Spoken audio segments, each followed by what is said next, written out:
On This Week in Enterprise Tech, your patched Android device may not actually be patched. Your router has been assimilated. Bitcoin mining down under. Do you own the gear that you've bought? And VMware is bringing virtualized security to hospitals. Try it on the set. Netcasts you love. From people you trust. This is Twit. Bandwidth for This Week in Enterprise Tech is provided by CacheFly at CacheFly.com. This is Try It, This Week in Enterprise Tech, episode 286, recorded April 13th, 2018. VMware in healthcare. This Week in Enterprise Tech is brought to you by LinkedIn Marketing Solutions. Drive brand awareness, generate leads, and build long-term, purposeful relationships with LinkedIn Marketing Solutions. To redeem a free $100 LinkedIn ad credit, visit linkedin.com/twyit. And by Rocket Mortgage by Quicken Loans. Home plays a big role in your life. That's why Quicken Loans created Rocket Mortgage. It lets you apply simply and understand the entire mortgage process fully so that you can be confident that you're getting the right mortgage for you. Get started at rocketmortgage.com/enterprise.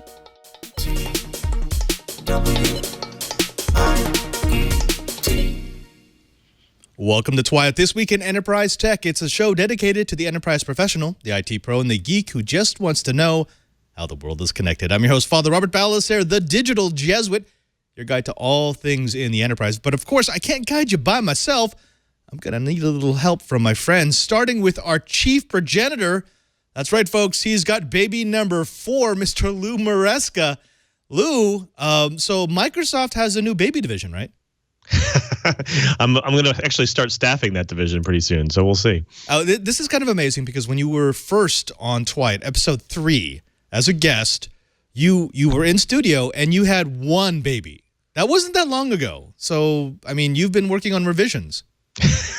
Multiple revisions. I think we've got it right now, so we'll see what we'll deliver. Yeah, so release 5.0 is probably at least a couple of years off in the future, yeah?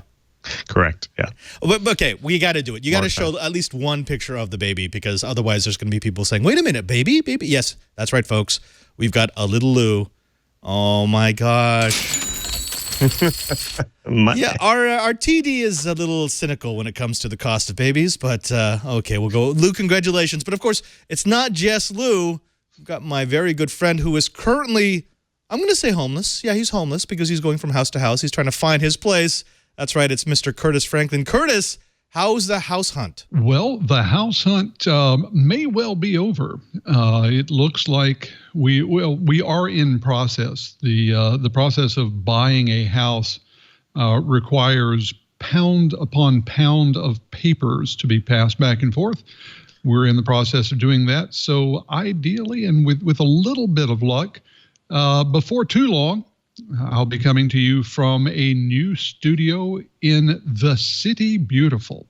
Made sure that we've got space for a good studio in the new house, and it's going to be very nice. But before I do that, I've got to get ready because next week I'm going to be in the city by the bay out at RSA, and looking forward to all kinds of scary security goodness out there. Yeah, and I should be joining you, except I will be on a plane heading back across the Atlantic, which is kind of a bummer. Now, I thought housing was supposed to be easy. I mean, you like the house, you shake hands, and the house is yours. They give you the keys, right? That's how it works. Well, that's the simplified version. So that's how it works if you're programming house buying in BASIC. Unfortunately, most realtors and banks do it in assembler. And so there are just a few more steps thrown in because we like it that way. Well, gentlemen, we've got quite a show for our audience. Not only are we going to be doing the blips and the bites and bringing people up to date with what's going on in the world of enterprise technology, but we've got a special guest. We're bringing in someone who can tell us a little bit about virtualizing healthcare. No, it's a little bit of a tease, I know, but you're going to want to stick around, trust me. But as we always do, we need to kick it off with the blips. Now, it wasn't too long ago that bring your own device was a hot enterprise topic. Admins and CTOs debated the pros and cons of opening up their networks to allow users to bring in their own gear to do official company work. Well, that debate is over, and BYOD is now just accepted as a regular part of doing business, in large part because device manufacturers have gotten better about making sure that their security is solid enough to pass enterprise spec. And that would be that. Except for the fact that a new study by Security Research Labs seems to show that many of those manufacturers are lying about what they've patched. SRL tested 1,200 phones from a dozen different manufacturers, including Samsung, Google, Motorola, HTC, LG, Xiaomi, OnePlus, Nokia, TCL, and ZTE. They found that only the Google Pixel phone had every patch that the manufacturers claimed the device had. Aside from Google, Samsung and Sony devices on average missed the least, with between 0 and 1 missing patch. OnePlus and Nokia did a little worse, with 1 to 3 missing patches, while TCL and ZTE were dead last, with an average of 4 or more claimed patches missing from their OS. Looking deeper into the data, it seems that some manufacturers have been playing it loose with what patched means, with them opting to remove the features associated with the vulnerability instead of actually patching the vulnerability, a move that could still leave exploitable gaps in security. This has serious enterprise implications, as many BYOD security policies are based off manufacturers' release data about vulnerabilities and patch cycles. If a manufacturer is out and out lying about the work that they've done to secure their devices, it would mean at minimum that responsible enterprise would have to do their own unit-by-unit security audit. At worst, it might be time to reopen in the case for banning BYOD. Are you ready for quantum safe certificates? Well, Cisco is one of the companies that wants to know the answer. Cisco Systems and security firm Acera are collaborating to test digital certificates able to work in conventional public key cryptography as well as quantum computing environments. They would like to find that a single certificate can work in both environments, but, well, right now that remains to be proven. Traditional crypto certificates just aren't secure enough to authenticate transactions in a quantum environment due to the sheer speed of quantum calculations. So, during the migration from traditional computers to quantum computing, digital certificates will need to be equipped to support both computing environments, which in practical terms means supporting multiple encryption mechanisms for each certificate. To demonstrate the viability of the approach, Cisco and Acera have set up a public server that uses the so-called PQ Hybrid X.509 certificates, and PQ stands for post-quantum, to authenticate to the transport layer security clients. The collaboration began with a focus on the use of quantum safe authentication scheme called LMS, or Leighton-McCauley signatures. The next phase, now that will introduce support for additional algorithms. So we all know that our devices, especially IoT devices, are vulnerable to attacks due to small amounts of investments that the industry has put into security.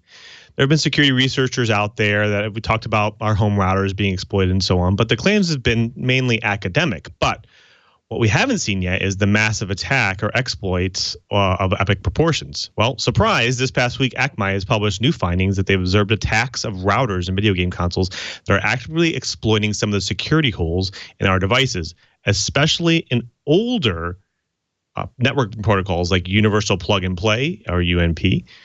What are they doing? Well, they're using these simple weaknesses as a jump point for all sorts of malicious behavior, which could include DDoS attacks, malware distribution, spamming, phishing, account takeovers, click fraud, and credit card theft. Remember in the movie Sneakers when they bounced the call off of relays and satellites to mask their calls to the FBI? Well, hackers are using your devices to do the same thing.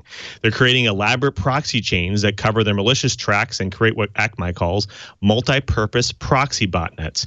Because devices are all different and have different versions of firmware, they don't auto-update or patch to fix their vulnerabilities. Hackers are always able to attack any surface, and that surface will continue to grow until and over time, actually. Akamai says it found 4.8 million devices on the open internet that would improperly return a certain query related to UMPnP. Of those, 765,000 also has a secondary implementation issue that created a bigger network communication vulnerability. And then on more than 65,000 of those, Akamai saw evidence that hackers had exploited the other weaknesses to inject one or more malicious commands into the router mechanism that controls traffic flow. The final 65,000 devices were grouped together in various ways and ultimately pointed to about 16,000 or 17,000 unique IP addresses for attackers to bounce traffic around to mask their movements. To stop the bleeding, your business and yourself can disable Universal Plug and Play, on your devices, as well as turn off forwarding, reset passwords, disable NAT, and also try to keep your devices up to date. Do your best to stay on top of those updates. Trust no one. Now, according to a new Gartner report, spending on the security component of IoT alone is going to hit $1.5 billion by the end of 2018, with the total IoT spending in the multiples of billions.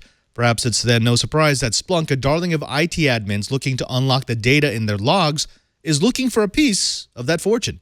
Splunk has announced a series of partnerships to help them analyze data from industrial IoT devices with a product that they're calling Industrial Asset Intelligence. Built off of their Splunk Enterprise platform, the product uses Splunk's expertise in log analysis to provide actionable intelligence for customers who use IoT technology to monitor and control industrial equipment. Now, the road won't be easy. Splunk is stepping into a market that is currently dominated by IBM, GE, and Siemens, companies with decades of experience advantage over Splunk in industrial control and big data analytics. But they've already shown early success with trial customers like DB Cargo, a European rail freight company, and Shaw Industries, which makes flooring. Pricing is not yet available, but a free limited access period will start on April 23rd for those wanting to test the new software. It's no surprise that cyber attacks are still common. It is surprising that it's still taking way too long to discover the damage. According to data from 2 new studies released this week, cybersecurity teams are going to have to get 100 times faster at finding successful attacks if they want to prevent most damage. According to FireEye Mandiant's 2018 M-Trends report, the most recently measured dwell time, and that's the time between the initial attack and its discovery, equals an average of about 101 days for organizations worldwide.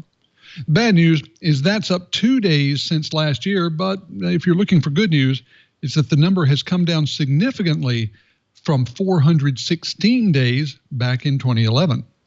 The time from first action in an event chain to initial compromise of an asset is often measured in seconds or minutes, so a delay of more than 3 months in figuring out that it's happening is very scary indeed. And here's the thing. Remember that the time to discovery is just the start of the journey in responding to a compromise. There's also the time it takes to respond to, contain, and investigate the threat. According to a logarithm study, fewer than 1/3 of organizations say that even if they detected a major incident, they'd be able to contain it within an hour. A group of security specialists who work for the U.S. government, together with a former Apple engineer, founded the company Grayshift, which is now selling a solution called GrayKey, which we heard about last month.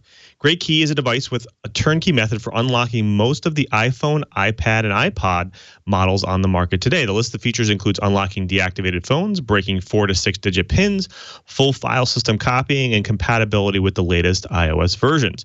There is no evidence that this has even worked up until date, or that the government actors even cared about it, but based on GrayKey's new pricing model and some news from local and federal government agencies, it seems to be targeting government agencies and businesses. Indianapolis Metropolitan Police Department have received quotes from Grayshift. Secret Service has communications and have talked about the purchase orders on the device. The State Department has purchased the device, and the DEAs around the country are also.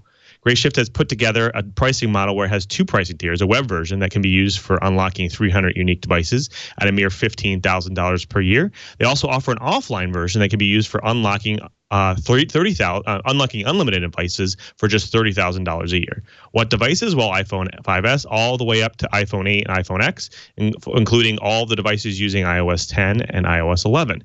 Is GrayKey the only solution on the market? Nope. An Israeli company named Celebrate, who came to the public attention a few years ago to offer unlocking services for iPhone 5 for the U.S., has recently launched a similar solution. It was founded that the FBI actually bought $2 million worth of forensic tools from Celebrate in the past, and we can only guess what they're using them for.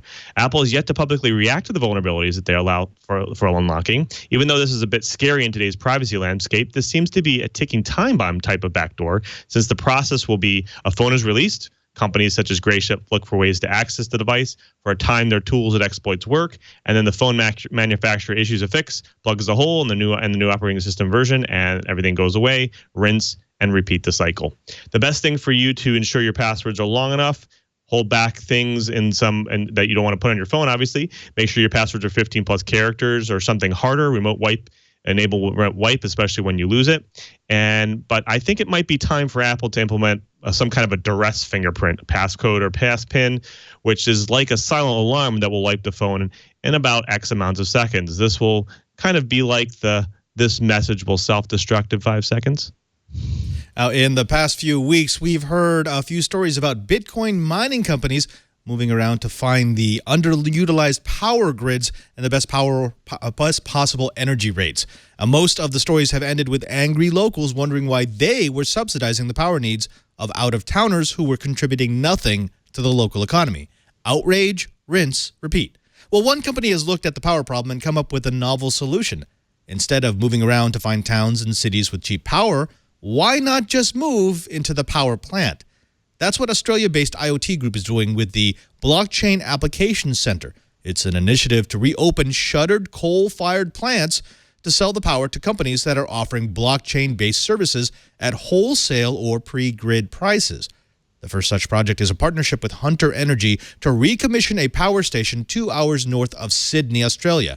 Expected to be completed in 12 months, IoT Group is hoping to attract not just Bitcoin mining operators looking for cheap power, but also companies that are working with non-crypto uses of blockchain technology. They estimate that roughly 5% of the plant's maximum power will be used for blockchain applications, with no word on what will be done with the remainder. While this could be seen as a case of turning out-of-date power lemons into blockchain-powered lemonade, there is concern about reopening power plants that were closed for a reason, usually because they were hopelessly outdated. And in trying to build a long-term sustainable relationship with blockchain technology other than just feeding it more power. So, if you're looking to do the next great thing in blockchain, it might be time for you to go down under. That does it for the blips. Next up, we've got the bites. And folks, we need to talk about your right to repair the things that you own. Or do you own them? I don't know, but we're going to find out. But first, let's go ahead and take a moment to thank a sponsor of This Week in Enterprise Tech. Now, we here at Twit, we understand advertising because we have a certain, perspective on it. We know that you want to hit the customers that can actually make a difference. You don't just want to shotgun your message to everybody. That's what traditional media does. So what if I told you that there was a way to make sure that your message would get to the people who might need it the most, the people for whom it might make a difference for your company? Well, that's exactly what I'm telling you, and that's exactly what you can do with LinkedIn Marketing Solutions. Now, LinkedIn Marketing Solutions is the best way to market your business because it's all about connecting you with the right audience when your message will resonate the most. Now, if you want to target your customers where they are every day and where they're ready to make a decision, LinkedIn can help. When you advertised on LinkedIn, the world's largest professional network, you have the opportunity to build long-term relationships with your customers. Those are relationships that often translate into high-quality leads, website traffic, and higher brand awareness. I mean, they're there for a reason. They're connected with you for a reason. They have a relationship with you. Why not use it? Now, the first step is talking to the right audience. Now, every day, over 500 million professionals engage with content on LinkedIn, and chances are your future customers are among them. LinkedIn has the right marketing tools to help you target your customers with precision, down to their job title, company name, and industry. You get better targeting, and that equals a message that your customers care about, which in turn leads to build a more trustworthy relationship with your customers. It's not a generic message for all. You can look at your customers and say, this is what they need to hear, this is what they would be most interested in, and this is what I need to tell them. That's the power of LinkedIn Marketing Solutions. In fact, 4 out of 5 customers on LinkedIn are decision makers at their companies, so you're building relationships that really truly matter. So here's what we want you to do. We want you to stop shotgunning your message. Promote your business with LinkedIn Marketing Solutions. To redeem a free $100 LinkedIn ad credit, go to linkedin.com/Twyet. That's linkedin.com/Twyet, TWIET, for your free $100 ad credit. Terms and conditions apply. And we thank LinkedIn Marketing Solutions for their support of This Week in Enterprise Tech. Gentlemen, let's go ahead and get into the bite. And this one, this hits kind of close to home. I'm not just an enterprise guy. I'm also a maker. I'm a DIYer. And there's always been this question of, do I have the right to fix my own gear? Do I have the right to actually use the things that I've bought? In fact, do I actually buy something when I give a company my money? Well, that's exactly what we're going to be talking about with the right to repair. You've seen the stickers and you've heard the stories. X company puts a label on their newfangled whatchamacallit, and it says that it will void your warranty if you open the case. Or Y company says that installing third-party software will mean that they no longer have to service the gear that they've sold you. Well, we've seen it for years, and we've heard the arguments go back and forth on why and why not that should happen. But here's the problem with all that. Evidently, that's illegal. That's the conclusion arrived at by the Federal Trade Commission this last Tuesday. They sent warning letters to 6 companies, which are likely, though not confirmed, to Nintendo, Sony, Hyundai, Apple, Microsoft, and Samsung. Now, the letters point out warranty terms that violate a 1975 law that governs manufacturers' warranties, specifically provisions that tie warranty coverage to a particular use of a particular product or service, and those that hurt consumers and businesses that offer competing products and services. That's what the 1975 law is supposed to do. Now, let's go ahead and do a little bit of TWIET application here. Combine that with the story from last month about California's right to repair bill. They're the 18th state to introduce some sort of right to repair legislation. Now, the bill, introduced by Assemblywoman Susan Eggman, specifically called out Apple products and would require retailers and companies like Apple to allow their devices to be worked on at non-Apple stores or approved retailers. Now, coming back to this is all about this culture of ownership. What do you actually own? What are you actually paying for? What rights do you have when you pay your hard-earned money to get a phone or a laptop or an entertainment console or a networking switch, a router, a back-of-cabinet power supply? This is actually a big topic for the enterprise. This is not just for retail. This is for anyone who's ever put money into a project. So I want to open this up to the panel here. Let's start with you, Curtis. This has long been a sore spot for consumers because they get all the high-profile cases. They get whether or not you actually invalidate your Xbox warranty by opening it up, or they get the satisfaction of knowing that jailbreaking their iPhone is not actually illegal. But the enterprise has been dealing with this for far longer because of such strict licensing terms on hardware, where a manufacturer will basically say, yeah, you could use this for 7 years if it's on contract, but after that 7th year, basically we're going to brick it. Why is this such an issue, and how has it been allowed to get this far? Why are we at the point where you have to have a federal agency step in and say, no, that's yours. You do with what you do with it what you want? Well, it's interesting that you bring up the enterprise, because one of the first places that this really became a huge issue involved farmers and the issues of the software that controls the engines and other features in John Deere tractors. And John Deere actually used provisions of the DMCA to say that that code, that software, was copyright. It was theirs. And that if the farmers went in and tried to change it, tried to modify it in any way, that they were violating copyright and were subject to federal law. I think what we're having now is this whole discussion about what are you doing? Are we simply licensing everything from the manufacturer, whether it's something that is obviously a piece of software, or something that, like most things we get today, just has some software in it? And I think the reason that we have to have the federal agency get involved is because we have set up this competing set of interests between the manufacturers, the software publishers, and the consumers. And what we've seen over the years is, depending on who the administration is, how the agencies are being run, a pendulum that swings back and forth between favoring the rights of the corporations or favoring the rights of the consumers. Because we're starting to get some clarification about this, and yet because there are still things like DMCA to be involved, I think this is setting up what is an inevitable string of court cases that work their way through. So I'm very excited to see this. I think it's a step in the right direction, but I think it's a step on a journey that's going to take us a number of years and many, many pieces of legal process before it's resolved.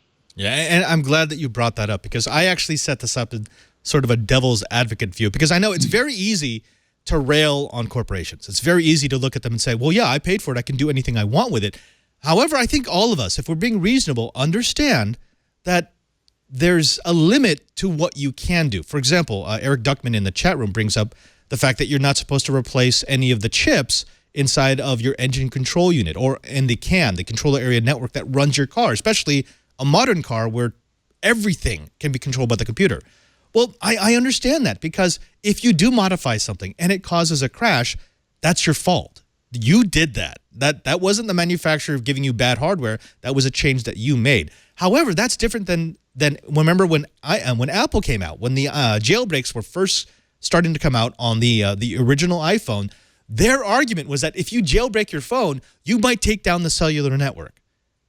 And that flew for a very, very long time. So I get, yeah, that's that pendulum. It's like, yes, okay, I should be prevented from doing things that are going to harm people around me. But at the same time, if corporations are going to use these regulations to overreach and set themselves up for crazy profit margins, that's not okay either. Lou, let me bring you in here, because you do represent a company that has been accused in the past of using some of these draconian measures, specifically with the Xbox and with the Surface. This tension that we have to fight between making sure that customers won't do anything that will affect other people and allowing customers to do what they want with the gear that they paid for, that's got to be a constant thing over at Microsoft, right?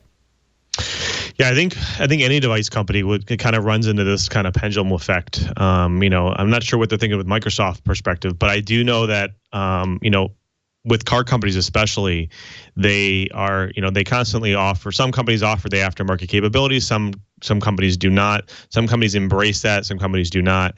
And they kind of close the door. They use parts that are not necessarily readily available around. Like for instance, if you buy a Nintendo Switch, if you want to replace the controller, tends to break fairly often. If you want to basically get that fixed, you can't, because the parts that are actually available for that particular device are not readily available on the internet anywhere. You have to actually buy a new controller. In fact, I have friends that were living over in North Dakota, lots of farming going on there, and in fact, they have these really high tech farming equipment that they do modify over time. In fact, they do put new firmware on them. In fact, there's some legislation where North Dakota is trying to block this.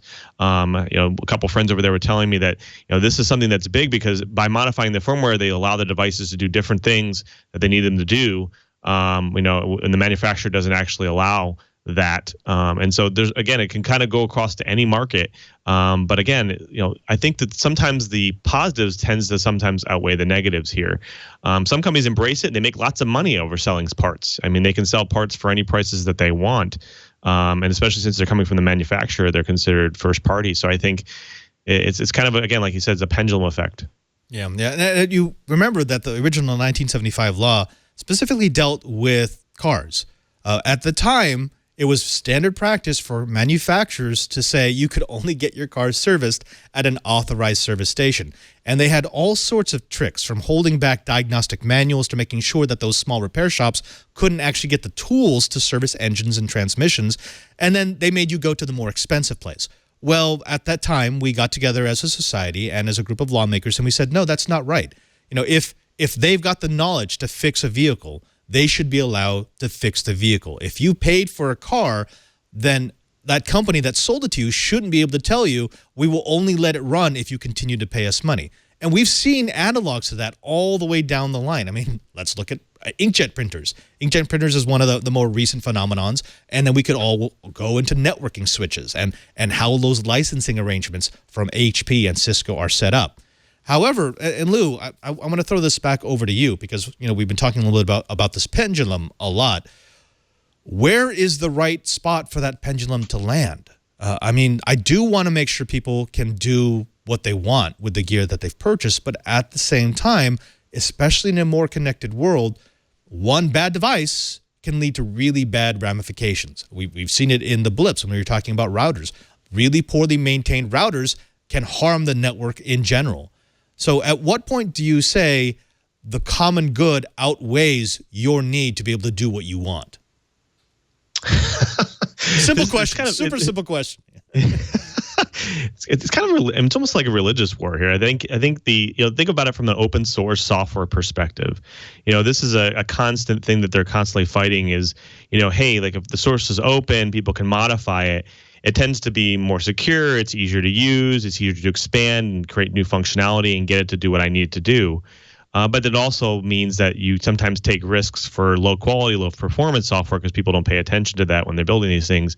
So again, the pendulum goes back and forth there as well. But what you're finding with open source is things tend to work out. I mean, you get more secure devices, you get more secure firmware, you get more performant applications and browser engines and that kind of thing because you're crowdsourcing that. And so that goes. Let's apply that to hardware and repairing and modifying. I think that can apply there as well. As long as we got to put out guides to say, hey, this is what the device is currently made of. And these are the parts you can replace it with. But if you don't do that, you just kind of say, oh, you can repair it and then don't provide anything, then you kind of risk the fact that people are going to muck things up and create issues. So again, it all depends on how this is implemented. If they just say, hey, right to repair, but then don't supply anything, you're going to create this kind of an ecosystem of negativity. And I think that you're better off just kind of going with the flow and supplying the details that needed to be there. Right. We are running out of time, and I want to get to our guests, but one last little issue, and Curtis, I'm going to throw this over to you. I wish Tibert was on today's show because I remember he used to run the largest repair center for Toshiba, Okidata, and Canon equipment in the Pacific. And he has stories about how difficult it was for him to get repair parts. And that's part of this. But the corollary to that is this discussion about e-waste. That right now, when you have a piece of equipment that doesn't work, the common practice is just to throw it out. And you've got organizations like iFixit and little groups here in the Silicon Valley and across the world that are into this right to repair because they don't want to see all this gear clog up landfills. How big of a concern should this be for the enterprise? We do use a lot of equipment, and we tend to throw it away after 4 or 5 years, whenever our licensing agreement is up. Is it time to start looking differently at renewal cycles and repairability? Well, I think that you just moved the discussion into something that some corporations, not all, but some are uncomfortable with, and that is getting into what amounts to ethical or even moral behavior for an organization. Now, from an ethical or moral standpoint, then I think we absolutely should get into the era of talking about reuse and repairability, lengthening the time that devices can be used within an organization, and then making it so that when the first purchasers have finished them, when they're fully depreciated or their time on the cycle has come and they're being shuffled out, that another buyer can get them. That the inevitable second step is not some trash heap in a third world country where people are going to burn them and then send their children out to pick up precious metals from the smoldering heap. The phrase "there's got to be a better way" comes to mind, and so I do think that it's time to start looking at this. But it's a huge issue. What we're talking about here is one piece of a much larger discussion. But it's a discussion that does require looking at each piece, and I applaud this particular agency's willingness to, again, move us one step down what deserves to be a much longer and more rewarding path. It doesn't happen often, but every once in a while you get a federal agency like the Librarian of Congress or the FTC that makes a decision like this, which, it will echo for decades. So kudos to you. We don't always give props, but definitely props to the FTC for this one. Well, gentlemen, we could talk forever about this, and this, again, it's a passionate spot for a lot of our audience, but I think it's time for us to move on to our guest, and we've got a great one for you.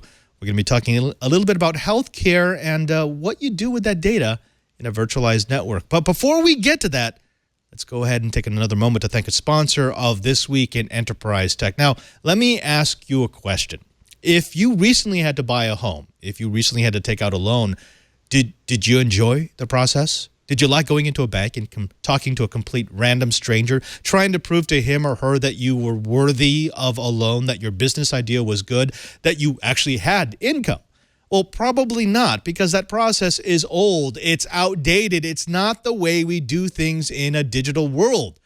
That's why I'm so happy to have Rocket Mortgage by Quicken Loans as a sponsor of This Week in Enterprise Tech. Now, Rocket Mortgage understood that the mortgage process had not kept up with the times. Again, we're a digital society, so why are we dragging bankers' boxes filled with old receipts to the bank? Rocket Mortgage gives you the confidence that you need when it comes to buying a home or refinancing your existing home loan. They give you a client-focused technological revolution, a solution created by Quicken Loans. Now, it's simple. It allows you to fully understand all the details and be confident that you're getting the right mortgage for you. It's convenient. Their trusted partners allow you to share your financial information with Rocket Mortgage at the touch of a button. It's also powerful.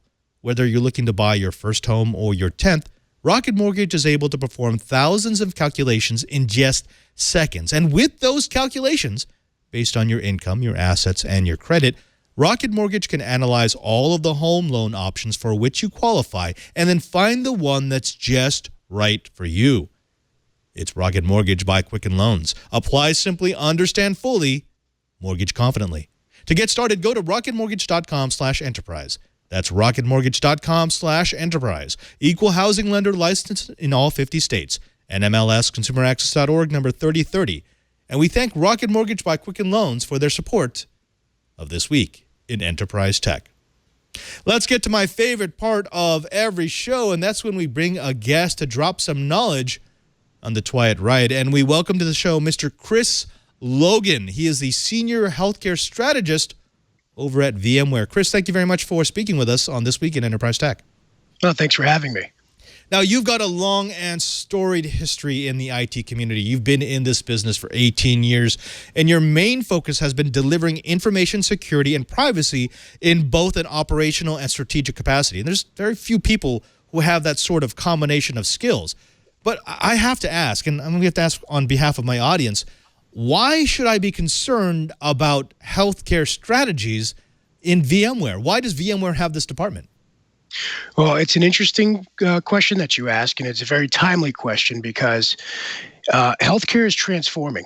The digital transformation that's really taking place across healthcare is providing us to really change how we can deliver healthcare in general, how we can reduce the cost, and provide a better quality outcome to the patient.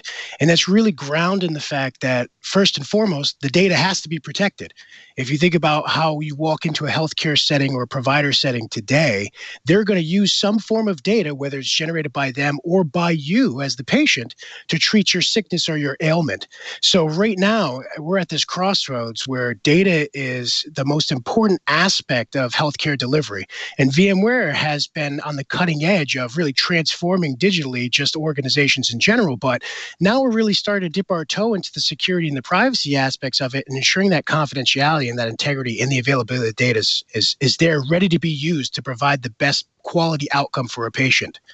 Now, I do want to stress to our audience why this is important and why this is unique, because we've talked about a lot of data solutions over the years, over the hundreds of episodes of This Week in Enterprise Tech. But normally when we talk about a company and how it deals with data, it's about the technology, and then they move to securing the data. Your expertise is the other way around, and that's what I like about it so much, which is you were concerned about the security of the data first, and then you moved to the technology. And I think this probably comes from your history of leading, what was it, the College of Healthcare Information Management Executives, because you recognize that not all data is the same. And when you're dealing with healthcare information, protected information, incredibly sensitive information, there's a different level of attention you need to have when you're developing a data solution. Give us some examples of why that's different. Well, that's a great question. And I think it really relies it comes back to the fact that I take the standpoint that not every workload requires Fort Knox level security. And it really requires an organization to understand the data that they have at their hands. And that's where VMware really starts to make a difference, because we provide visibility into those workloads that people didn't have before. Think about the current model for security across the industry. It's primarily focused on chasing bad. And if you think about healthcare and where we've come from a digital transformation aspect, is that we have a lot of legacy-based applications. There was an explosion of consumerism that took place. There was kind of a forced transition to electronic health records without the thought process that security mattered. And what they left out with all of those elements is that security was bolted on the back end. So a lot of organizations, when they started to adopt security or look at solutions to protect data, they were really only taking advantage of 20% of the solutions that they were putting in place. We're turning that completely upside down and not allowing the chasing bad to continue happening, but we're actually architecting security into the platform. And the beauty about that in that platform, as you know from virtualization, that virtualized infrastructure, it really allows us to adopt the concept of least privilege. And it's not just for the user at this point in time, it's also for the workflows and for those devices that may be coming in as well. So we're really changing the whole paradigm of how security can be conducted, not just in healthcare, but across all industries. And we're doing that through this concept of intent-based security, understanding how applications are supposed to work, where users are supposed to be accessing, what data that they should have access to, and knowing that organizations can't protect everything in one fell swoop, but they have to focus on what's most important to their organization. Perhaps you could give us some practical examples of what virtualization can do for the maintenance of that kind of security. In other words, when I'm looking at maintaining a very sensitive database of information, what can I do with a virtualized environment that I couldn't do with a more traditional environment? In other words, what does VMware have to offer someone who might be developing a solution that will have to deal with, contain, store, manage, admin, health information? Sure. So as we're abstracting that service and the data out from the physical hardware itself and putting it into that virtual environment, we're getting a much more robust visibility into the data itself, or into how the data is being used, or how those workflows and those workloads are being traversed across the network. What that allows us to do now is abstract some of the security services that would normally be in a physical hardware box and bring them into the hypervisor. And a great example is one of the solutions that we have in place is NSX, so our virtualized networking components. We can actually micro-segment off those services to ensure that least privilege is taking place, and what we calling a zero trust. We're not going with a trust but verify model anymore, but we're going with a zero trust model. And what we're doing is we're mapping all the ports, all the protocols, understanding who needs access, what device, even from a geographic perspective, where they should be coming in, and only allowing the right access at the right time. And what that's going to do is really minimize the threat landscape to an organization. It's not going to remove the entire threat. I don't think at any point in time anybody's going to be able to remove the entire threat. But if we minimize that threat landscape, we can actually detect things bad that are happening because we know what the known good state is. So we're looking for variability.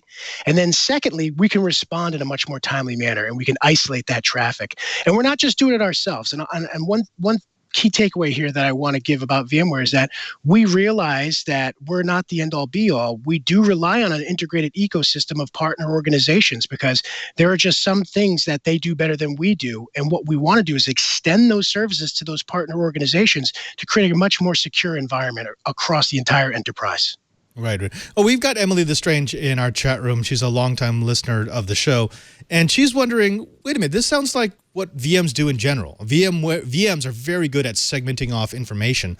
So why does VMware have you? Why do they have someone with that kind of experience in the healthcare industry? In other words, what's unique about VMware's flavor of VMs that allows me to, say, meet HIPAA requirements more easily? Well, I think we're just giving people the opportunity now to really modernize their data centers and start to take advantage of new opportunities to have that digital transformation. And one of the things that VMware is very focused on is opening those walls to create a simplified operating environment to take advantage of the automation that we've built into the portfolio. And then finally, really extend that out to a hybrid cloud environment. we want to really cut the cost out of the operating environment for all organizations. We want to do it in a holistic way that's inclusive of everybody. So if you want to extend a workload and you want to do it securely out to an Amazon Web Services or the hosting center of your choice based upon what your operational commitments are or what the talent is on your bench, you can do that using like tools across that continuum with that VMware solution. All right. Okay, now I can understand this. This is a nice abstraction of the security that I would have to put into place in order to protect the data of my network. Mm-hmm. There's the other side, though, and that is the usability by people who are actually going to be providing healthcare services. I mean, one of the issues is the fact that I need to operate in an environment where a lot of people need to have a lot of access to that sensitive information. They may not be the most tech-savvy people on the planet. They may have an archaic way of doing things. They may have a very specific process of dealing with information that does not mesh well with an automated system. Is that something that VMware looks at? I mean, your department specifically, are you just involved with creating systems that can secure data, or are you actually looking at your clients and saying, okay, I understand you need to work in this particular way. Let's see what we can do to our solution to tailor it to how you work. So the beauty about what we're doing in healthcare particularly, we're bringing folks like myself onto the team at VMware. Now, I spent 10 years as a healthcare chief information security officer, and the rest of my team also has very deep roots in the C-suite across healthcare. We're understanding what the workflows are in a healthcare environment, and we're tailoring the solutions and the innovation to meet the demands of that changing landscape. And when you say, well, what's VMware doing in that space? We're very much focused on the consumer's experience. And what I mean when I say the consumer's experience is it's not just the care provider anymore. It's not just a focus on that doctor or that nurse who's providing care at the bedside. It's also a focus truly on how is that patient interacting with the technology also. If you think about the changing model or the changing landscape for healthcare delivery and how they're actually making money in the long run and instead of keeping their doors open, the quality of the care actually matters. So it's really bringing the patient and the provider together to have a seamless experience with the technology, knowing that there is a risk in the background and we're going to have to address that risk, and we have to have some fluidity because the provider needs the right information in their hands at the right time, regardless of where they are, to make an informed decision about patient care. So we're taking all of that into consideration. We're developing a model of zero trust, and it's really not about the user not having access to the back end. And we know that users are the weakest link normally when it comes to security, and especially in a healthcare environment, as they need that information at their fingertips right here, right now. We're really looking at the entire ecosystem of technology and how it interacts with one another. So should that virtual desktop or should that mobile device have access to a database on the back end within your data center? Absolutely not. So what we're able to do is abstract the security out of that and prevent that access from taking place, see that access does take place or it's attempting to take place, and then take an action upon that access that's trying to take action. Oh, Chris, we have seen and heard many stories about hospitals and healthcare systems over the last couple of years, and most of them have been horrific. They've been examples of either hospitals that don't know how to use technology and have everything on paper and don't take advantage of automation at all, even when the hospital has spent millions of dollars to upgrade. Or there are examples of a hospital that gets too much into their technology and they've just opened up security holes galore that allow everyone to have access to the sensitive information. Then there's the newer threat, the one that's only happened within the last 18 months or so, where you've got these sensitive systems that get crypt locked because they didn't have the right security within the network. Now, unfortunately, that seems to be the environment in which healthcare technology exists. And although I understand that VMware can do a great job with making sure that those services are separated out and that they're tailored to the people who are actually using them, we need assurances. We need to hear that the technology that's coming out now, the automation that's coming out now, won't be either an overshare or an invitation to lock down all this information. What is VMware doing in that space? Well, I'll tell you right out of the gate, technology is not going to solve a majority of that problem. It really starts with people first then process, and then the technology. And holistically, that's the approach that we look at anytime we walk into a new organization or even an older organization that we've done a lot of work with in the past, to make sure that they have the right people in place, that they have the proper process to handle incidents as they come in, and then where does the technology fit into play to meet the mission of that organization.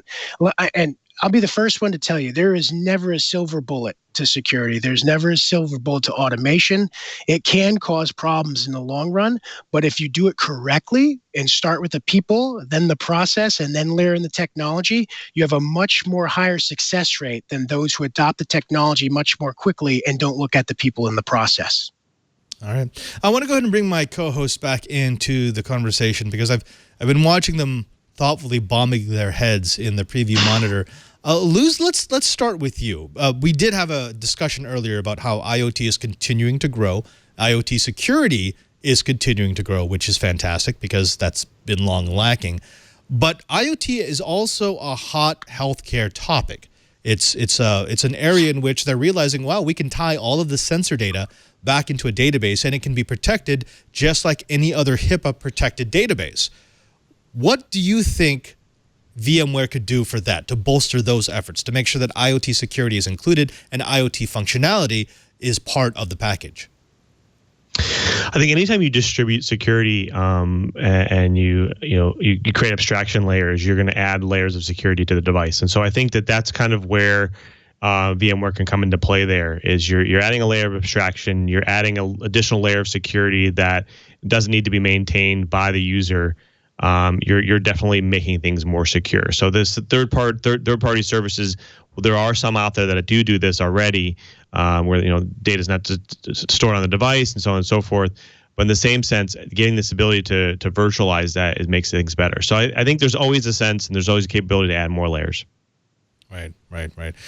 Chris, what about that? So adding layers to make sure that IoT is included and protected.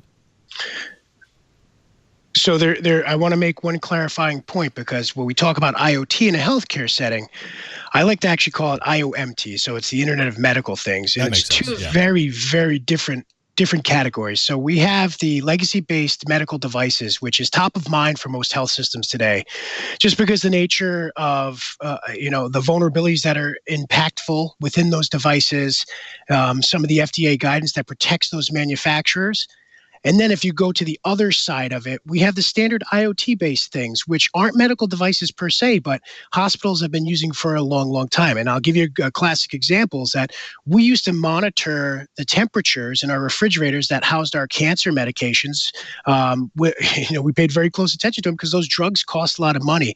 And if we had to have somebody go around and check all those refrigerators by pen and paper, it would be a lost cause for us. At one point in time, one of those fridges would die disastrously, and we'd lose a lot of money. It actually did. That was a story that just came out. There was several $1 million of medication that they had to throw out because a refrigerator had broken and nobody knew for a few days. Yeah, absolutely. So we're balancing the needs of both of those within a healthcare system, which is completely different than most other industries if you start to lay them down apples to apples. And I think what we're starting to see, and where we're starting to see a lot of push with the VMware technologies and the solutions, the innovations that we're bringing to the table, is that we're utilizing edge gateways to manage, monitor, and abstract the data and then secure those tags, those standard IoT tags. And that's going to be critical if you think about how we're transitioning patient care outside of the hospitals and into the home. So if I can send a patient home with some sort of device that's standard IoT based to gather a measurement or monitor that individual to make sure that they're taking their medication or they're getting up and actually staying active, I can prevent them from coming back in the hospital. The only way I'll be able to do that is abstract that data and get it into that edge gateway and then report back on it. When it comes to the medical devices, though, we can still use those edge gateway technologies to abstract the data that's flowing to it, but we can't touch the device itself. So we're really at this crossroads where we're first and foremost, we want organizations to understand the data, or not even the data, but the devices that they have out there, because I think that's one area of visibility that a lot of organizations don't have today, is they just don't know what they have on their networks. So when they have that firm grasp of everything that's talking within that flat network that they've built out, now how do we control the data that flows to those devices? And that's where I think the abstraction of networking services through those edge gateways starts to play in and fall in line with actually protecting the data as it flows, and then protecting the data that gets to that device. Yeah, I could see that. And that actually makes sense. That's sort of a roadmap for how you design a system to protect your patient data. Curtis, let me bring you in here because, well, we've talked a lot about HIPAA regulations over the last couple of years, and it's almost one of these magic subjects. Anytime you bring in HIPAA compliance, it stops the conversation, and you have to look around and say, oh, dang it, where am I not HIPAA compliant? How do we separate this data out? Because, I mean, this has actually been one of the challenges when we've looked at systems and networks that have to have a HIPAA-compliant database, but it's also side by side with non-HIPAA required databases and databases that just have general information. This is something that every CTO and every CIO who has this kind of privileged information needs to deal with at some point in their careers, right? Oh, absolutely. And it's not dissimilar from the kind of information that financial organizations who are PCI compliant and other organizations that regularly maintain stores of sensitive, personally identifiable information have to deal with. It's just that HIPAA managed to hit a particular industry that wasn't accustomed to this kind of regulation and scare the ever-loving crap out of them. And, on the whole, that's been a good thing. Now, as far as the executives, I think the big thing there is making sure that you clearly understand which information is sensitive, which does fall under the HIPAA regulations, and which doesn't. Not every single bit of information about every single person who might be contained in a database is going to fall under HIPAA. And there are transfers of information that are allowed within HIPAA that don't require you to jump through huge heaps. I mean, by and large, the rule is if data is being transferred between organizations and individuals directly responsible for an individual's health care, you're cool. The part that's tough is trying to make sure that that information stays within those organizations. And the other part is that when all this started, I have some personal experience with systems, call it 15 years ago, that were leaky as sieves in healthcare organizations. So there was a long way to come. I'm curious though, because when you're talking about the usability of systems, you have the usability expectations of, say, someone in the billing department. Then you have the usability expectations of physicians. And I'm curious, when you're looking at systems, do you build systems with different levels of usability, or do you find that it's best to sort of strike a happy medium and then hope that the younger generation of physicians and healthcare providers are just going to be equal to the task of learning how to use the darn computers? Yeah. Chris, we are actually running out of time, but I wanted to give you some little runway here to offer a little bit of wisdom for those in our audience who might be looking at dealing with HIPAA regulations, for those who might be building out systems and networks for organizations that have to deal with HIPAA regulations. What practical advice do you want to give them? What are the things that they should look for? What are the problems that they don't see yet that they are going to have? And what are the opportunities that they might be able to reach? So that's a lengthy question and could easily be consumed with a 30-minute response, but I'm going to leave the folks with this. I think it's really a case of getting back to proper cyber hygiene. And what do I mean when I say proper cyber hygiene? look at a model that really addresses least privilege, not just from a user's perspective, but from a workload perspective also, even all the way down to the hardware level, what should be accessed and why it should be accessed, really understanding what that data is and what level of security that data may need. Secondly, segmentation. I think what you'll see in a lot of healthcare entities and healthcare organizations is very flat networks. And those flat networks lead themselves to a lot of east-west traffic across the data center. So once an endpoint is compromised, it then has a magnificent journey across your data center to find your crown jewel. So segmentation has to be there. Encryption in this day and age, if you're not using it, I don't know why. And we should probably have a long conversation about why. One of the last things is multi-factor authentication. We've seen a lot of breaches take place, not just remotely, but internally to access data that probably should have had some level of multi-factor authentication attached to it. And finally, the one that is the most important, the most mind-boggling at the same time is patching. It's free. It doesn't cost anything. It just costs you some operational cycles most of the time to patch. And most organizations are well behind on the patching. And that's one area where if they just took a little bit of time to develop a process and put the right people behind it, they could solve a lot of their risk and they could actually minimize their threat landscape just through the simple use of patching. There we go. We've been speaking with Chris Logan. He is the Senior Healthcare Strategist at VMware. Chris, I want to thank you very much for sharing your time with the Twilight Right. If you could please tell people where they can find you, where they can find VMware, and where they can find your wisdom in healthcare. So you can find VMware everywhere, right? I'm just going to leave that right where it is, but VMware.com. You can find me out on Twitter at LoganCM77, and that's where I tend to share a lot of my knowledge and look to actually find people who are like-minded to help solve problems, to deliver the best product possible to technology industry and also to healthcare. Chris, again, thank you very much for joining us, and thank you for sharing your knowledge with This Week in Enterprise Tech. Thank you very much.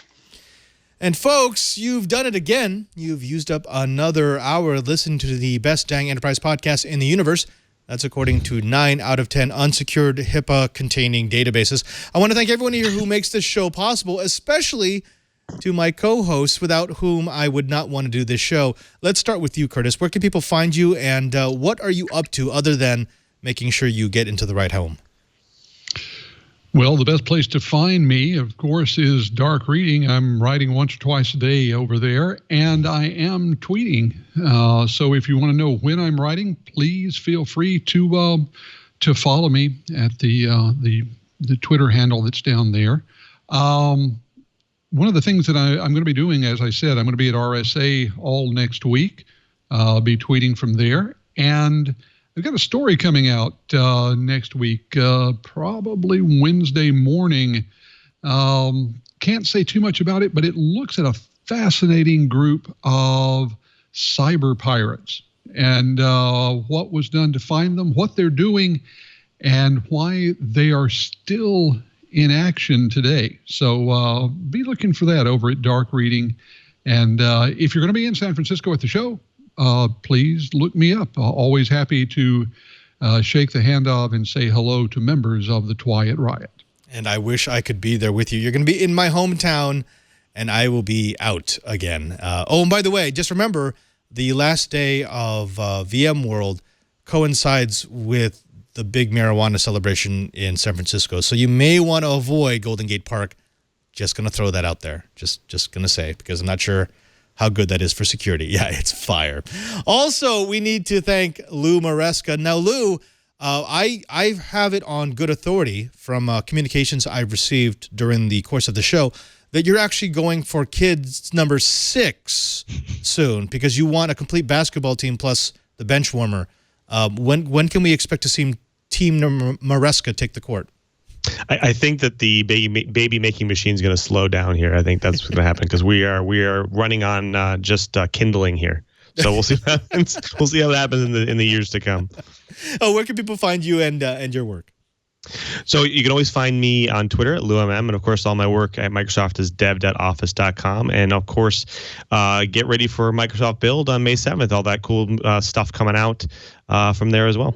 Indeed. I don't know if you've all read the announcement, but it is public. So I thought we should talk a little bit about here. I wish Chibert was on the show at the moment, but Lou actually will be taking over as the primary host of This Week in Enterprise Tech when I leave mid-June. I'm very happy about that. The entire crew stays on. We're going to have Curtis. We're going to have Chibert.